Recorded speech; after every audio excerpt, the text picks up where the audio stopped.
Hello, this is Jerry White, the Socialist Equality Party's candidate for President of the United States. This week we spoke to workers in Detroit about the bailout of Wall Street and their own living conditions. Detroit is a prime example of the devastating social consequences of the deindustrialization of the U.S. economy over the last 30 years and the turn by American capitalism to the most parasitical forms of financial speculation. A staggering 3/4 of all manufacturing jobs have been eliminated in the last 40 years. The city is now the poorest big city in America. The Socialist Equality Party is opposing the bailout of the Wall Street speculators, which is being supported by the Bush administration, the Democratic Party leadership, and both presidential candidates, Barack Obama and John McCain. Workers expressed enormous opposition to this bailout and described their daily struggles just to make ends meet under conditions of declining living standards, skyrocketing prices, and a crushing level of debt. Like I started with Blue Cross Traditional, and now it's probably just as bad as an HMO because you got to pay for well visits for him. You know, he's got to have checkups, but they don't pay for any of it anymore. They don't pay for it. They don't cover it. We have to. We're in debt, like unbelievable, because of all of our medical bills. It's hard. And you were saying that if he were to lose your job, you'd face a real catastrophe.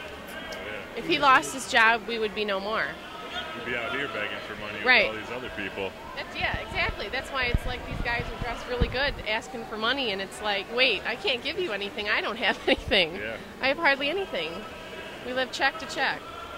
We have $3 in our savings account. That matters. So there's no bailout coming No. for you? No, we have to bail everybody else out with our tax money. But let's We help have the rich. A credit card through Washington Mutual. I was kind of hoping they'd collapse and erase it all. Would be nice. No. No, the But- only one is getting their... Well, they want their interest, That's yeah. a lot of toxic money we have. Food mostly.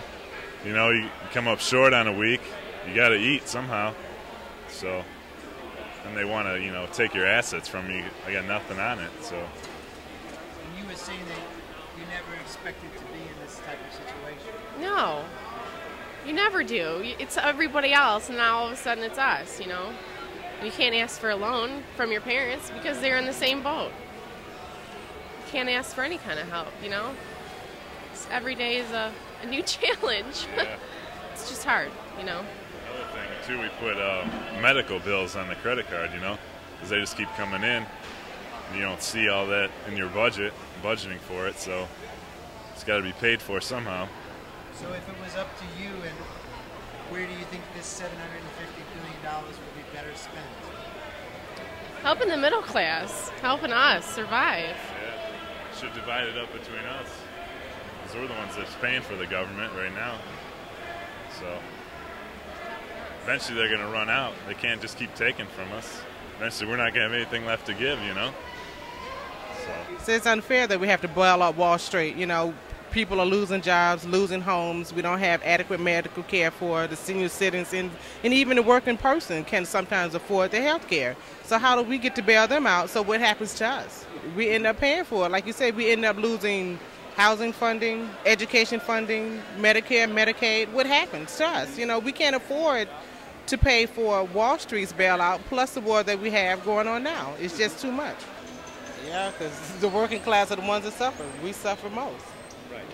You know, what happens, you used to be able to make it off of $70,000 a year for a family of four. You can't do that now. You know, so what's happening in your community? What do you see? I see a lot of people losing their jobs, a lot of them, because by being in the Detroit area, a lot of it is the big three, you know, and it trickles down. When Ford, GM, and Chrysler cut, the other companies cut as well. So, you know, me personally, I haven't been affected in the fact because I work for a private sector. In fact, I work on the financial end, so I don't feel it yet. But who's to say that's not coming? What my opinion is on the bailout is the fact that the government, nothing is going to be free. And I think the American people, in the end, are going to end up paying for it somehow. They're going to take it out of the Medicare, the Medicaid, Social Security, you know. Yeah. As you said. It's going to be us. Right. You know, the American people who can't afford to have insurance, who can't afford to get their medication, are elderly, they came out with this Medicare prescription, but still there isn't enough money for it. Like my parents, they have to go to generic and it doesn't work, and who's paying for it? We are. You said something about working in the emergency room and how many people don't have insurance. It's sickening because hospitals are going into the red because you have so many Americans that aren't insured, and it's hard to get Medicaid as it is. So, who's picking up the tab? We are. So. Well, they say that this is an emergency. Well, what about the emergency that the population is? Exactly. You have people who are homeless. You have people that can't afford to feed their families. You have, once again, the elderly population. They can't even afford to eat, let alone bail out $750 billion. That's just crazy. That's just crazy. And